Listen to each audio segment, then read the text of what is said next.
Jokin Etxanizek lan nekeza izan du hogetan. Martin Alustiza oporretan 100 gora pilota hartu eta 10 aukeratu behar izan ditu hautatzaileari emateko. Aspeko kirol zuzendariak asmatu du itxuraz. Irujo eta Zabaleta lasai gelditu direlako. Bueno, gaur gustatu zaizkigu pelota eta larun batean lasaiago aterako gara frontoira. Asegartzekoenak pixkat arinagoak dira. Olaitzola eta Zabala ere konforme ziren. Gurenak pizkatxo bat tosku hauek eta bote gitxiko hauek diez, guriek zozer gehiagoa biltzen diez lurrien eta frontizien, baina, pentsen da note 6 pelota be oso politik jolasteko. Askoren iritzian, hogetatik irabazle irteten denak, ointerdi izango du finalean. Beti esaten da, biharrengo partidu izaten dela importantena irabaztea, eta nik aukera narizkero igual nahiago lehenbiziko galdu biharrengoa bainago.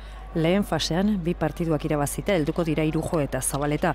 Ordutik aurkariak hasi egin direla nabarmen uste du Irujok.